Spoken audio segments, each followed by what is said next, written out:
patient area with a waiting room. But after the first day, the front desk folks came back to talk to me.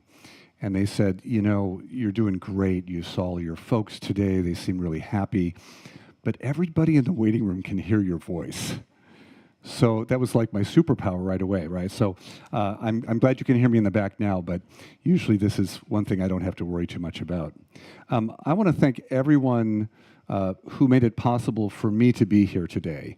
From my wife to Ilana, who's a wonderful person I know in California, who asked me if I would be interested in coming and speaking with you about my work around healthy aging and yoga.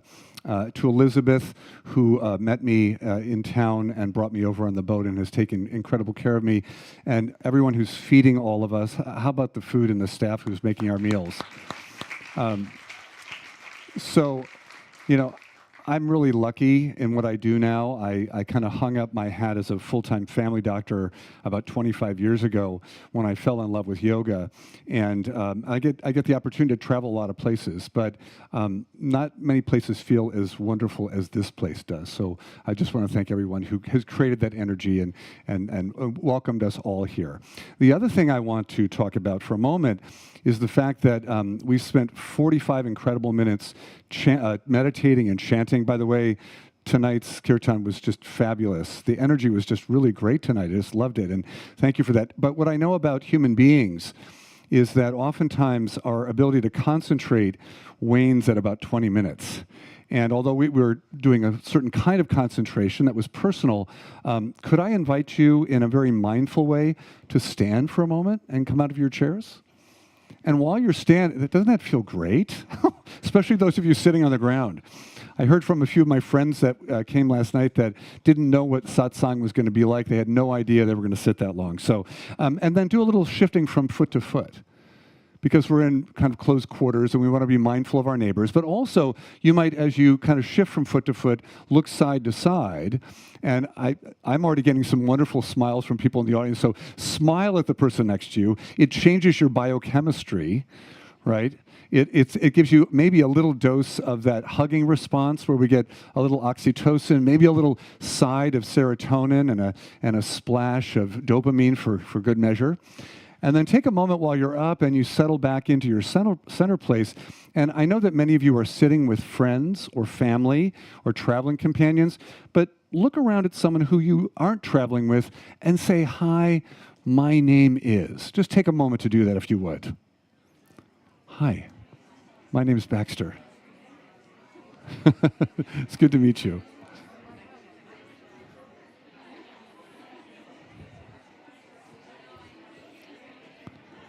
All right. And I know that I have to ring the proverbial bell because we'll get immediately into some great conversations. So if you really want to be bold and you both agree, you could actually shake hands and you'll get even more oxytocin boost with that. But let me ask you to go ahead now and mindfully, I've lost control already. Let me mindfully ask you to come back down to sitting. I saw some advanced greeting going on out there. That was pretty impressive. Just real briefly, because this will save us some conversation at dinner time, and we can talk about what's more important than what I'm going to tell you right now, which is I can learn about your life. You know, people always say to me when they first meet me, "You were a family physician. Why are you a yoga teacher now?" And I started doing yoga in 1993. I was several years into my private practice as a family doctor. I'd gone through college to medical school, right into residency, and directly into practice. So I had a pretty intensive period of study, and I loved working with my patients. I got energy from being in the room with individuals and families that would come with the patient that I was going to see that day. And I felt like I learned my skills well and got really good at what I was doing. And then I also, at the same time, discovered the yoga practice. And it was 1993, and I lived in Cincinnati, Ohio. This was the hinterland at that time of yoga. And although, you know, we do have a few claims to fame, but at that time, the person that I was dating happened to be taking yoga classes and starting to teach a little bit. And we had just started dating, and she came over to hang out for a day, and she brought a video to practice with and asked if it was okay if she took an hour and went and did her yoga practice. And I said, that's cool. And I did not know at all what that meant. I literally didn't know what she was talking about. But I hung around by the door, and as she was starting this Rodney tape. How many people maybe started yoga with Rodney years ago? So she's doing this Rodney practice, and I'm watching, and I'm immediately intrigued, but by the physicality of the practice initially. And then after about 5 minutes, I kind of interrupted and said, could I try this with you? And she had this twinkle in her eye because she brought a second sticky mat. She was setting me up. Anyway, so I did the practice, and I was such a busy human being. I would work these crazy hours. I would have rounds in the morning in the wintertime at 5 a.m. before I got to the office at 8, before I went home and took call at night, and then did it all over the next day, often every third day, because I was in a small private practice, family medicine. We took care of newborns that were born overnight. We took care of families. So we had and older parents, and the whole spectrum of the family was in our office every day. And so when I had free time, I went rock climbing and mountain biking, and I mean, I just was going all the time. And I thought this was normal. And I suspect that some of you have been there or maybe still are there. But I did Shavasana in that first yoga practice. And my response was, what is this? What is this? You want me just to lay here and notice? Is that doing? I'm a doer, man. Rodney, I'm a doer. But I tell you, when I got up, I was hooked. And I've heard this from many people. Like, sometimes it just takes one experience of a well-balanced yoga practice with an adequate, delicious Shavasana to really make us realize that there's another way of being. And so I think from that date, that was my first little taste. And then, of course, I got to know Rodney, and I actually would travel with him and go on some of his retreats. And his child got sick once when we were on a trip overseas, and I was able to help the family out, and that was swell. But, he knew that I was competent as a physician, and he still asked me in 1999 on a beach in Mexico, have you ever thought about doing this yoga thing? And I was like, what do you mean? And he said, have you ever thought about teaching yoga? And I don't think I had ever had that conscious thought. But he planted the seed. That was in January. In March, I'm talking to my buddies at a cocktail party, and someone says, so what's up with you, man? And I said, I'm thinking about taking a sabbatical and moving to California from Cincinnati to study yoga. And they're like, what? And what are you talking about? And then my then wife was behind me, and she tapped me on the shoulder and she said, what did you just tell those guys? Because you know how men are, we think about this stuff and then we just start doing it, right? We don't let anybody know a lot of times. This is a trait I've seen in my brothers as well. So I just threw this idea out there, and that led me to take a sabbatical from medicine, move to California, study at the Piedmont Yoga Studio with some amazing teachers. Richard Rosen, some of you might, he's a prolific writer on pranayama and the history of yoga. Mary Pafford, a lovely teacher from England who lives in the Bay Area. And Patricia Sullivan, who was connected to the Zen Center in San Francisco. So those were my mentors when I started teaching. So that was my journey, and that was unbelievably 25 years ago that I made that shift. And about 15, maybe 10 or 12 years into my teaching and starting to just kind of dive in deeper and deeper and find the connections between my wisdom from medicine, from modern medicine, and the tools that I was kind of immersing in and discovering and refining in yoga, I started to realize that this yoga practice seemed to have some pretty potentially powerful benefits for us as we age. And I know I wasn't the first person to realize that, but I started to realize it myself in my own life and with my students and the feedback that I was getting from them. And I had a good friend, and we used to go to class with Donald Moyer. Some of you might know him. He's also written some lovely books on yoga. He was a longtime Bay Area teacher. And she and I started practicing together both in his class, and then we would get together with one or two other colleagues and practice. And she and I started talking about this idea, about how we felt or how we were observing the impact of yoga on health as we were getting older. And we decided, crazily, to start a blog called Yoga for Healthy Aging. And I thought, this will be great. We'll write 1 or 2 blog posts a week, and we'll each do one, and it'll be great. And she said, let's write 5 days a week. And so it was an insane thing that we did for 7 years. And initially, it was because we wanted to share what we had learned on our own with the people that we couldn't reach in our home community through this weird blogging idea that was kind of newer at that time. And then at a certain point, we started to hear back from everyone. They started to email us or respond to the blog posts with comments and questions. And suddenly, we were discovering not just what we were interested when it came to yoga for healthy aging, but what all of you were interested in.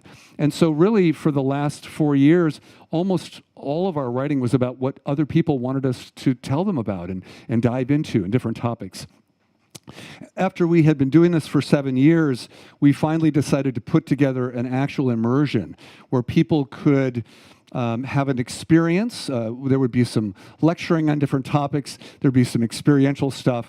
And if you wanted, you could hang a little shingle on your teaching door if you were a yoga teacher that said you were certified in yoga for healthy aging. And we did our first program in Berkeley, California. We had 50 people from around the world. We had people that actually came from Europe to do the program, as well as all over the States and Canada. And we did the program. It was our first time. We're super nervous. People were they seemed to be enjoying the process. And on the final Q&A on Friday, someone raised their hand and said, "This is great stuff. Would you ever consider putting this into book form?" And I said, my partner had already co-written several books with another yoga teacher, and she kind of offhandedly said, well, if someone wants to pay us, I would be happy to do that. And then in the reception afterwards, a tall gentleman who'd been very quiet during the whole week walked up and handed a card to her and said, I'd be happy to pay you to write that book. And he was an editor for Shambhala Press. And therefore, we had the opportunity to write a book and then get the word out even further. So that's the journey that brings me here today. And what I wanted to do tonight is give you a little bit of an overview of kind of what distilled, what kind of congealed into ideas that seemed central to the idea of yoga for healthy aging from the vantage point of Nina Zolotov and myself as we went through this learning process. So let's see. There we go. I have to say that our amazing presenter from Boulder, Colorado, was so lovely in doing poems at the start of each of her programs that I'm also a great lover of poetry. How many people know Jung Pueblo? Anybody already discovered this guy? He's really amazing. I have to kick myself. He was speaking in San Francisco last Friday, and I did not get to go hear him. His story is compelling. He's from an immigrant family that came from, I believe, El Salvador. He struggled as a young person with addiction, finally made that, at the bottom of that experience, found the light to turn his life around, eventually discovered meditation. And his writings are really quite straightforward and profound. And this is one of them. Heal yourself, but don't rush. Help people, but have boundaries. Love others, but don't let them harm you.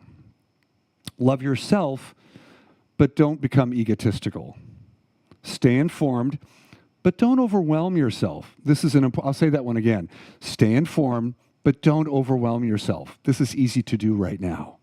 Embrace change, but keep pursuing your goals. Right? Embrace change, but keep pursuing your goals. So maybe I'm going to share more of his writings as the week goes on, but just a little taste of Jung Pueblo. So the caption here is, I've got a wife, kids, a career. Jesus, I'm 12 hours old. How did this happen to me? Right? He's a mayfly, right? He's already got a beard growing. It's pretty amazing. It's an amazing day for this particular individual. So what I wanted to have us start off with is this word aging is loaded. It's a loaded word for a lot of people. And every time I say, oh, I teach something called yoga for healthy aging, and the first thing someone will say is, oh, my mother could use that. And then I have to say, no, that I didn't say yoga for older people. I said yoga for healthy aging, right? And so I do want to make that distinction, because for all of you that might be here because you're in the training program and you're 27, you're going, why am I in this lecture tonight?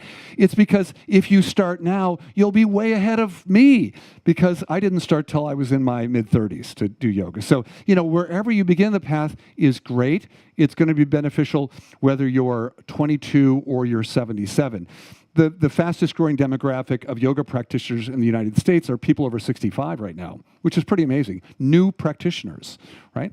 So yoga is welcoming no matter what age you are.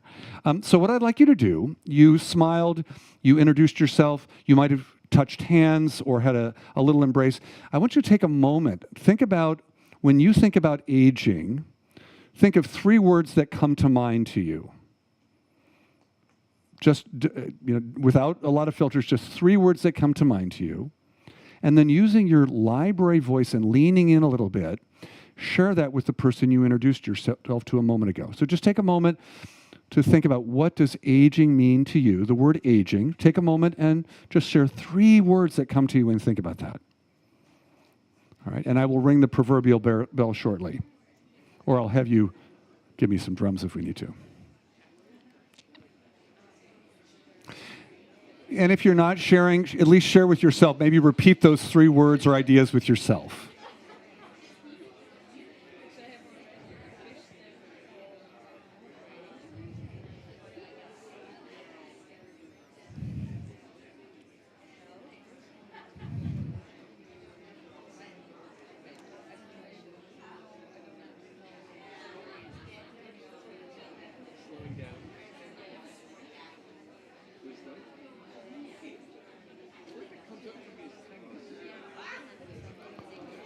Guruji, can you give? All right, bring your lower lip to meet your upper lip. All right. So, only because I can't see way back there because of the lights. Hello. Only because I can't see beyond kind of the midpoint in the room. I'm just curious if maybe 1 or 2 or 3 people want to raise a hand and share what your new friend told you aging meant to them. So can I? Yes, right here. Wisdom, fun, and family. You had an amazing partner that you were talking to just now. I have never heard those 3 words first come out in this talk before. That's awesome. Right here in the center. Mitochondrial oxygenated stress. Mitochondrial oxygenated stress. Oh my God, we'll come back to that. Right on. There's even a theory about that we'll get to in a minute. Maybe one other dyad? Maybe anyone over here? Before I call on Mark, how about you? Can you?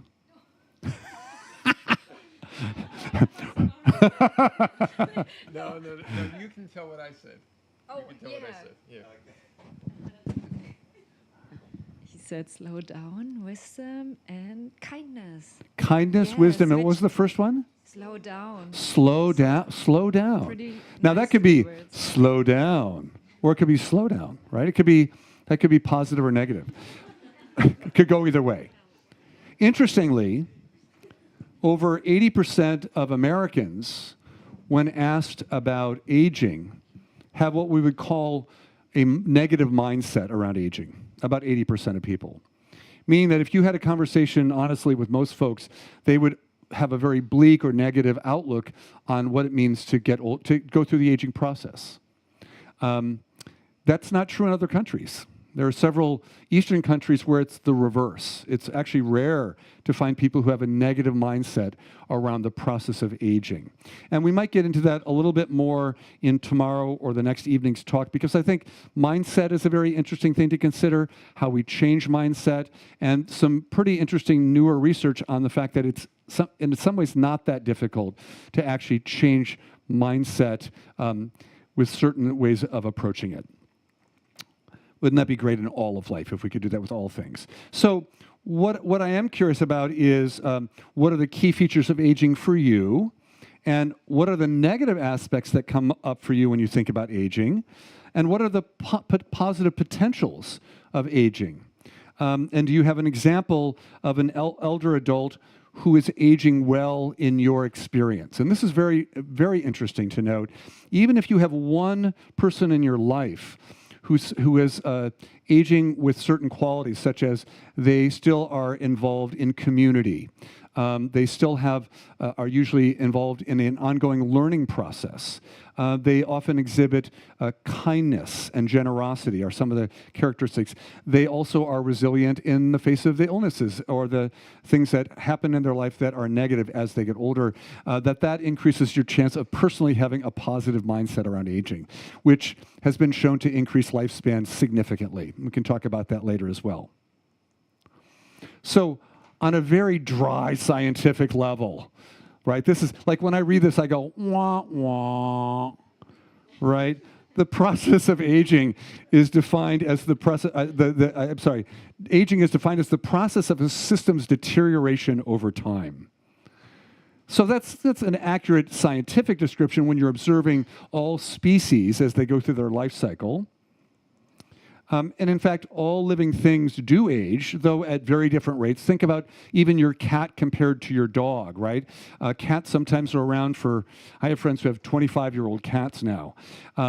They are getting health care, by the way. They're not just on their own right now. They're getting a lot of health care. But, and dogs, are average 10, 12, 14 years? And human beings now, in some places, there are concentrated areas where it's not uncommon to have 10% of the population living to 100, right? In some concentrated areas. They're not huge places, but in certain communities around the world. A worm lives for 20 days, a mouse for 1 to 2 years, and a dog typically, again, 10 to 14 years. I bring up the worm and the mouse because a lot of research on aging takes place in worms and mice.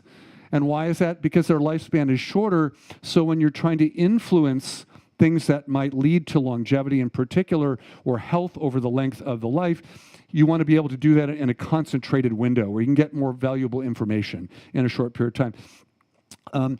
And it's still debated right now whether or not this aging thing occurs via some built-in schedule or not. So, and we'll see some examples of that in a moment.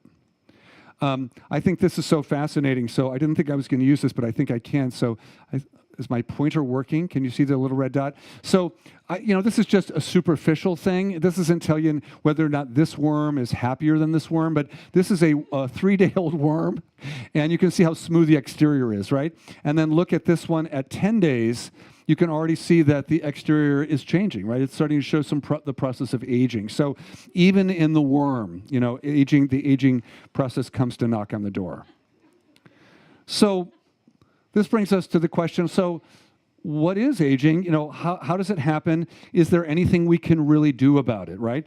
Now, Madison Avenue would like to tell you, they'd like to sell you a lot of stuff that they tell you will do something about aging, but of course we know that's very, very superficial in many ways. So when my colleague Nina and I were in this process of putting together our first training program, Nina's married to a research scientist named Brad Gibson. And Brad at that time was working at the Buck Institute in Novato, California, just north of where I live in Oakland. And Brad was a biochemist by training. He had worked at UC San Francisco UC Center, Medical Center for many years, doing basic research on biology and chemistry. But he wasn't an aging scientist. But he got hired to come over and start doing aging research at the Buck Institute.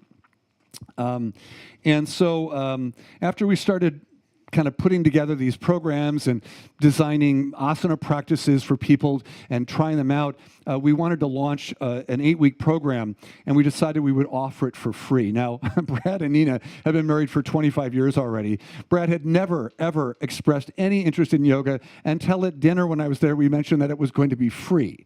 And then he said, hey, I'd do that. And his wife, just dropped her jaw. And so he did. He came and did the program. And then he asked me if I would come up and teach at the Buck Institute, where all these scientists were doing basic research on aging. Mark, you might be familiar with that. Have you know about the, yeah. So anyway, out of that came some discussion about aging. And he actually gave me some resources. And this was a list, this is only a partial list, of just some of the theories that exist in the scientific community right now to try and explain aging.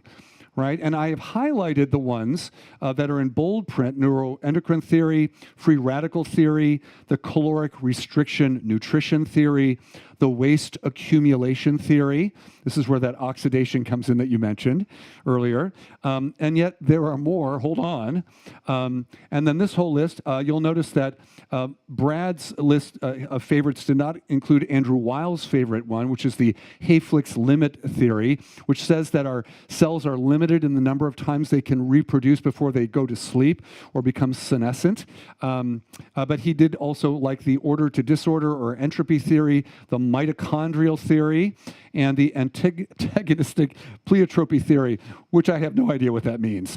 But it sounds really impressive, doesn't it? So as you can see, I mean, when I see a list like this, what does that tell me?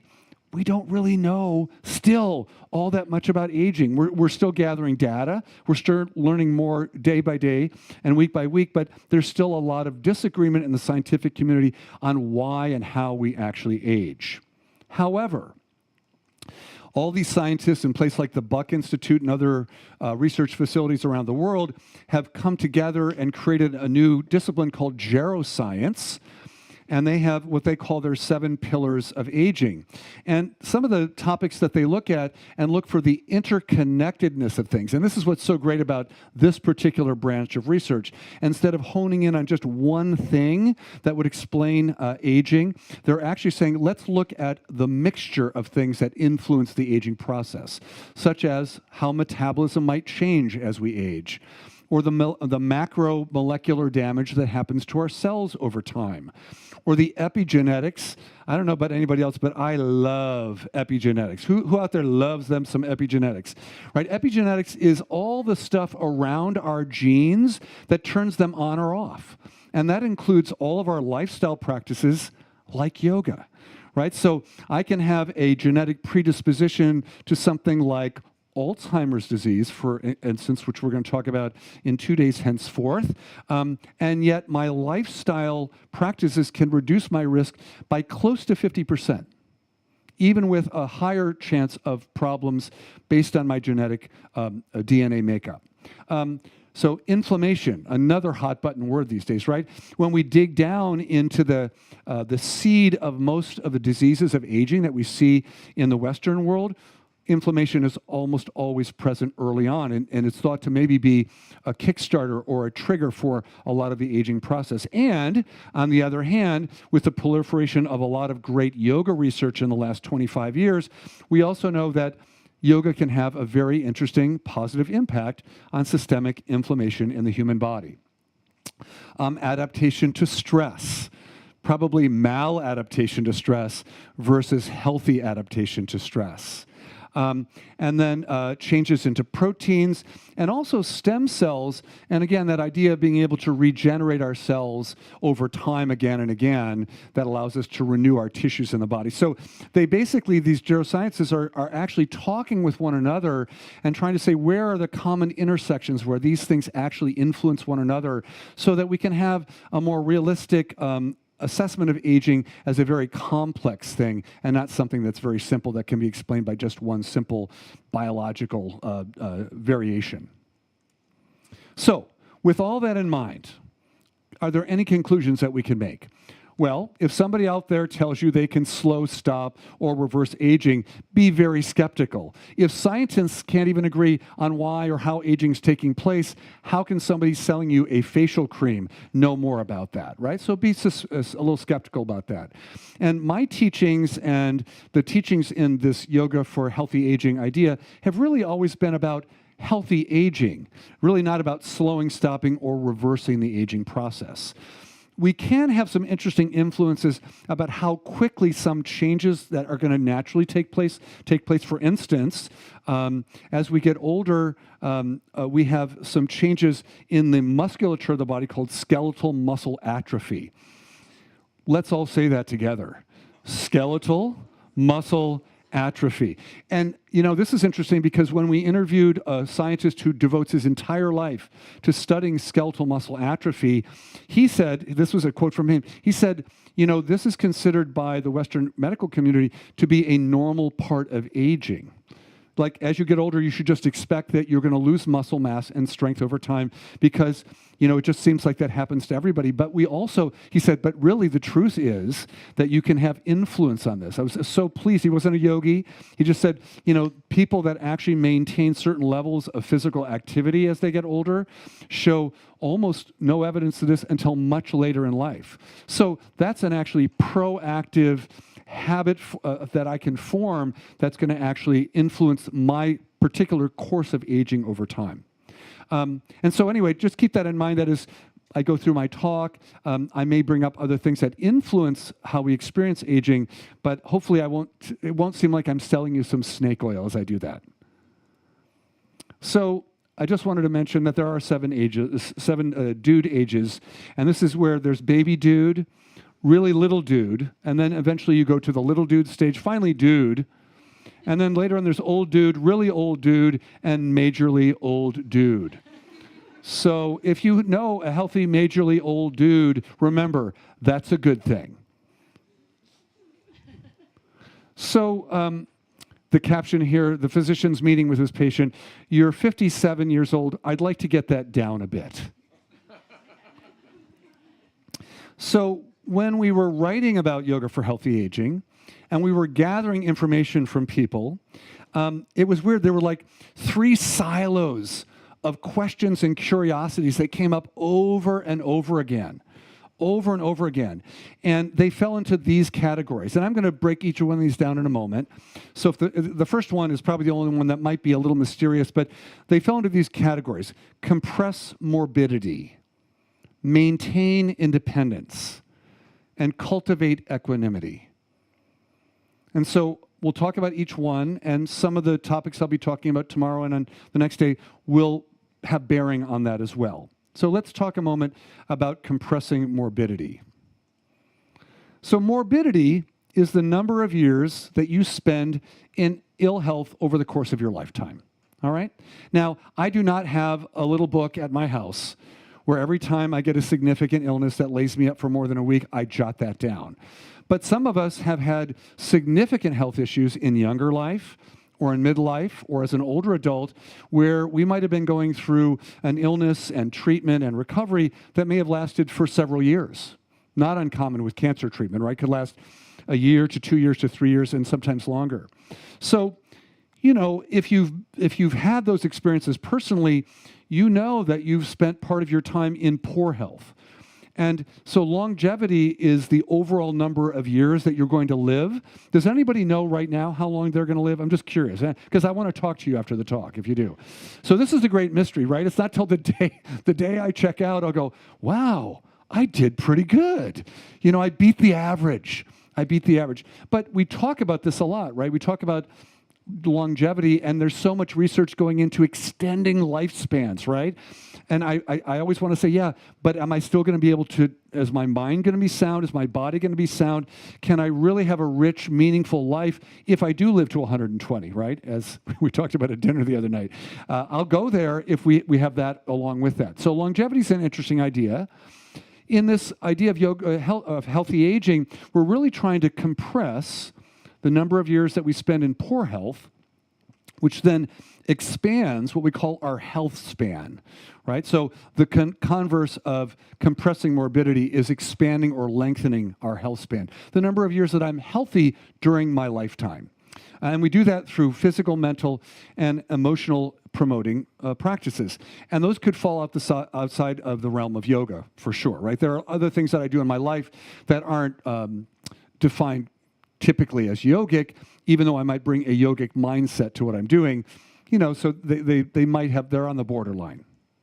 So there's a little formula that we came up with, which is lifespan minus the number of years that you're in poor health equals your health span, and where you're generally healthy and free from serious or chronic illnesses.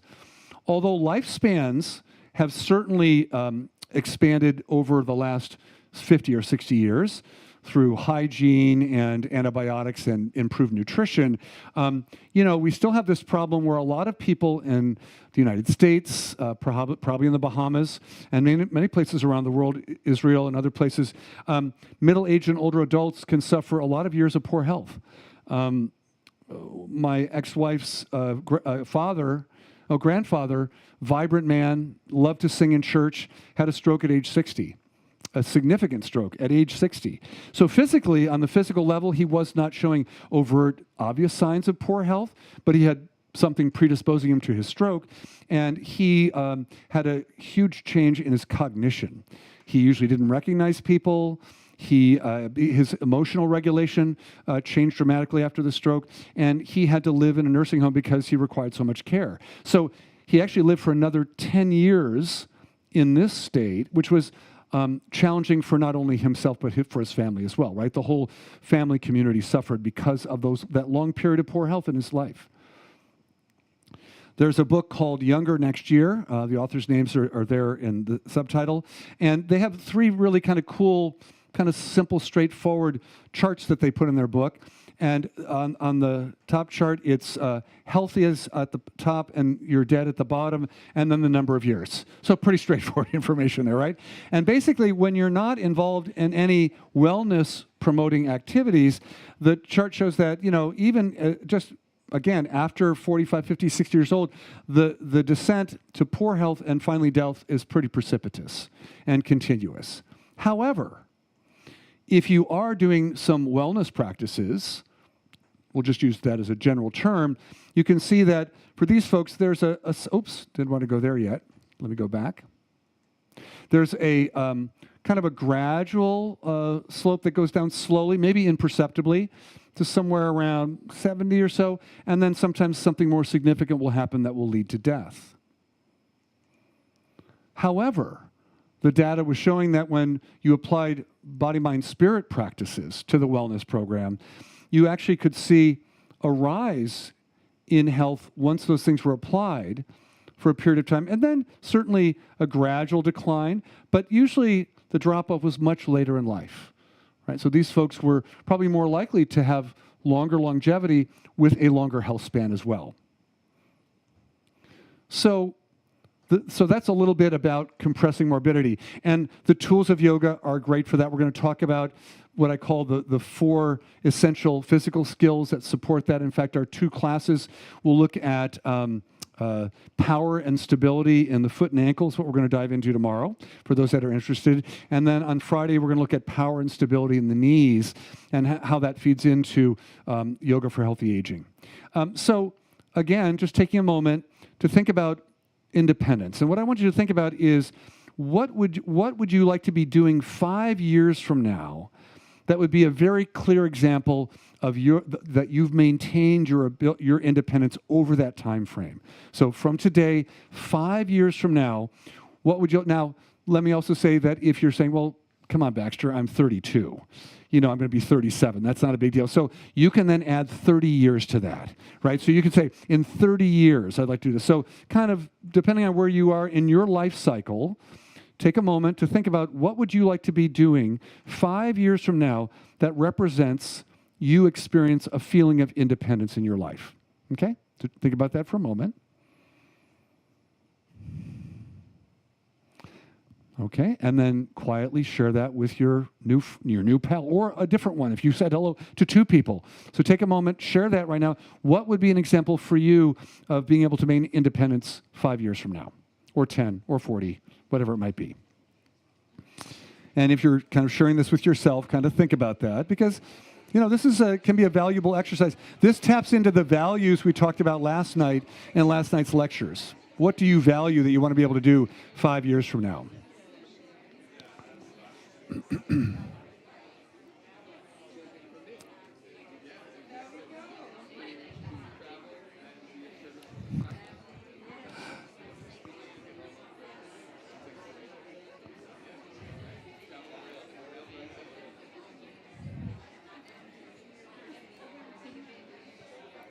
All right.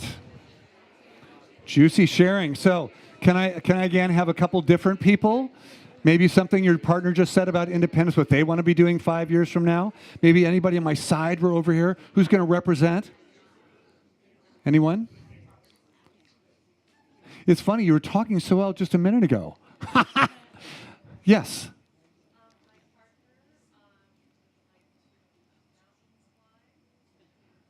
Your partner would like to be mountain climbing in 5 years?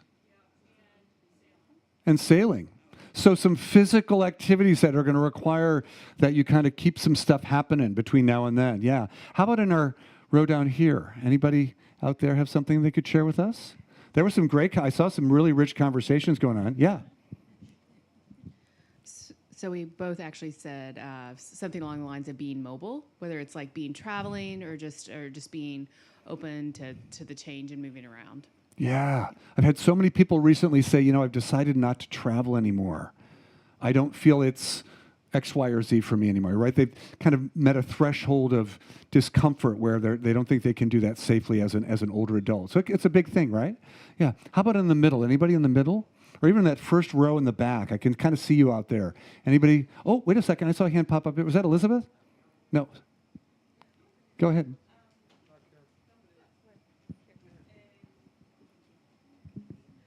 My partner said everything he's doing today, including running. Right. Yeah, I want to be doing everything I'm doing today, including running, right? Yeah. And was there one other share that someone wanted to have there?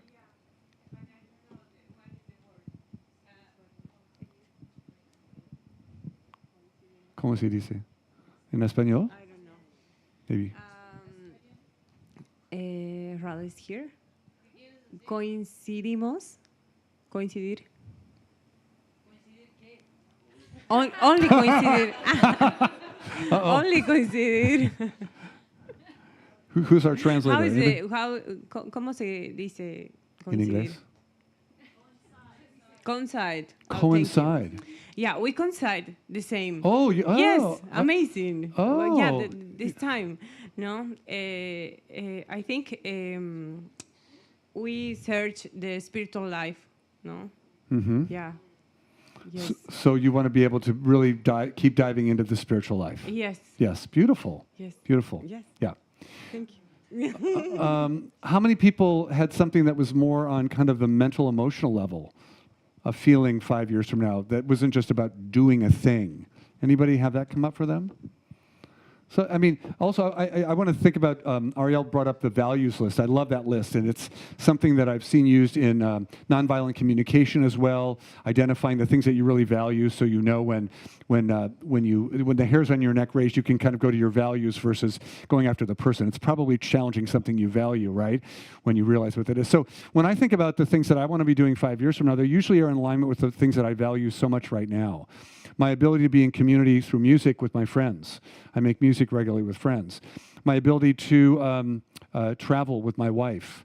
My ability to continue learning. I mean, I'm a voracious reader.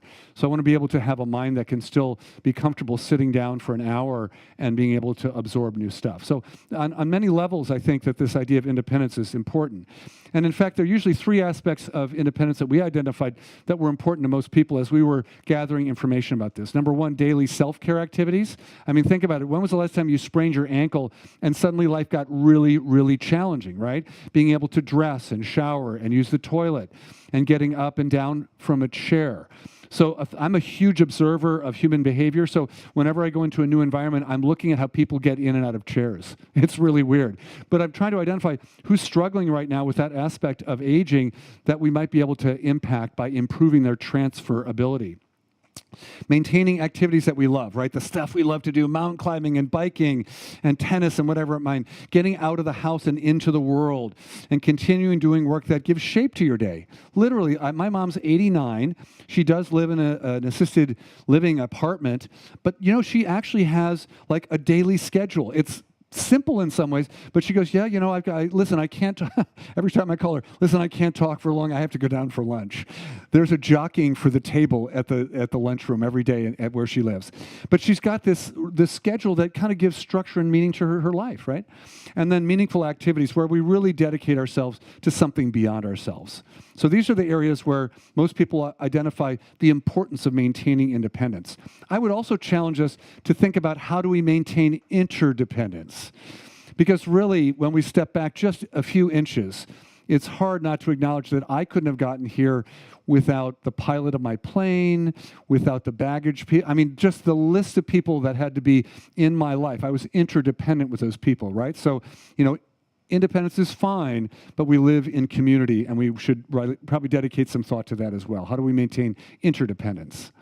So, real quickly, staying independent, usually supported by some physical skills initially, strength, flexibility, balance, and agility. And we can talk about those a little bit more tomorrow evening, and we'll get into that a little bit more. What else? You also want to be able to maintain good heart health and good cognitive health, as well as emotional stability, both for taking care of yourself and continuing to participate in everything that you do, right? So really, when we think about independence, it's really going to cover a lot of the body systems. And in fact, in 2 days, when we talk a little bit about dementia and Alzheimer's disease, I'll really bring a lot of this home for us. And then the idea of equanimity is really important in that, if we can extend our health spans, and we have really a life that, in retrospect, was one that was quite long and rich and fruitful, at some point we're still going to have to face adversity. We're going to have a loss of our own independence.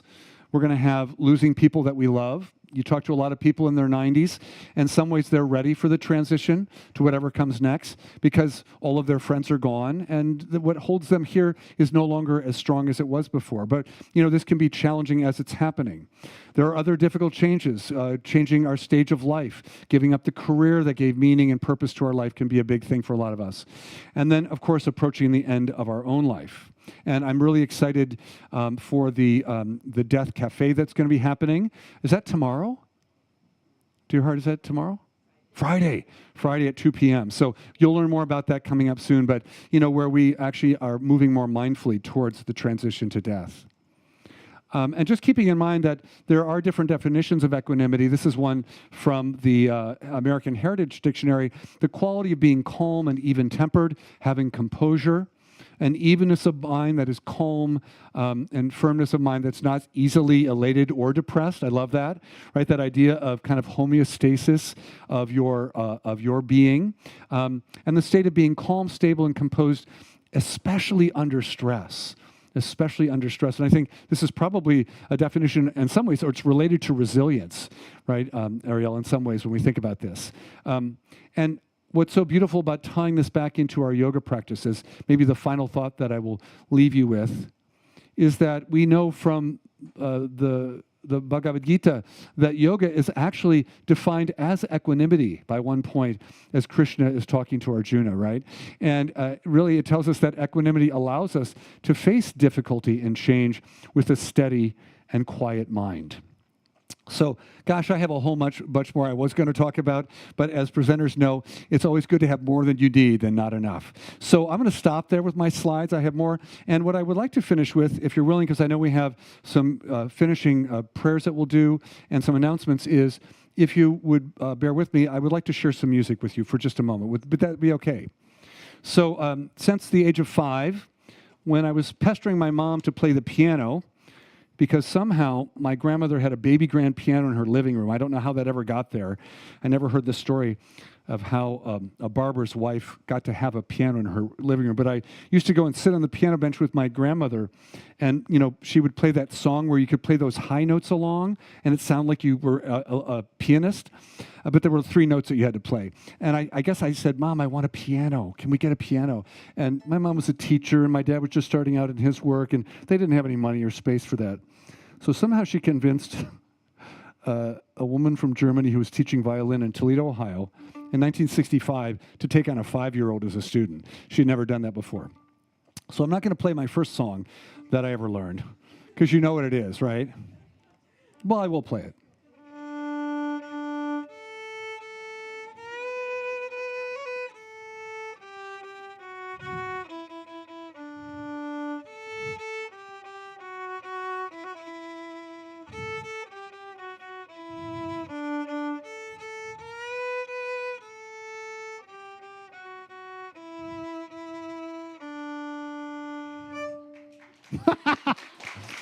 So that was the first song I ever played.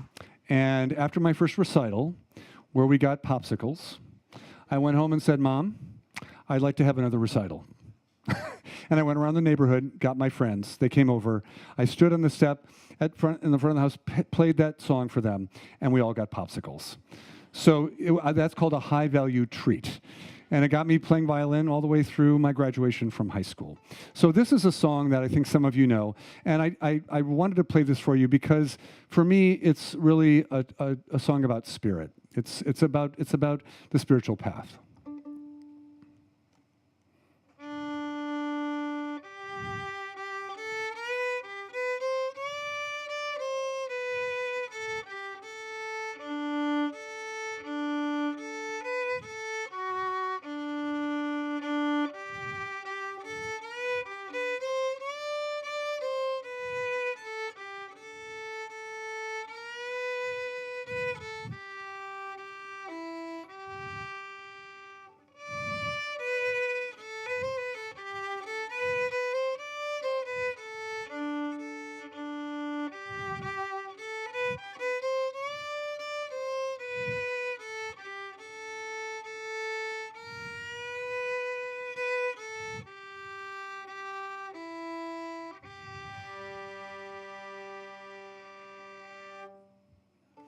Thank you. I look forward to practicing with some of you tomorrow. Tomorrow will be just very little talking and mostly experiential. And I think we're probably in here, but we'll find out when the final announcements are. And bring your yoga mats. And if you want to bring if you've got a hand towel that's dry in your room, bring that with you. And I've also, if you've got something that's firm that you want to bring, we have some cushions back here. But if there's any other props you want to bring those with you. Oh, and if you have a belt if you don't have a yoga belt, bring a yoga belt with you as well. Could you still hear that, or did my mic just die? Okay, that's weird. Oh, you can hear me? Okay. So that's for class tomorrow, and I'll look forward to practicing with some of you tomorrow. Thanks, everyone.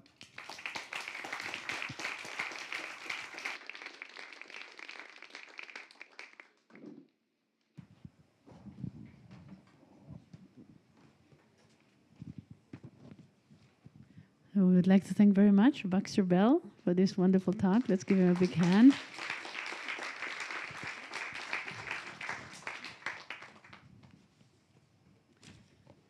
So his book about yoga for healthy aging is available in the boutique, and you're welcome to check it out. Tomorrow, his workshop will be at noon here on the garden platform. Remember to bring your yoga mat and a towel and other props. And also in the evening satsang, he will give another talk. So in the following day, there will be another workshop and another evening satsang. So we look forward to that. And now we'll go over the announcements.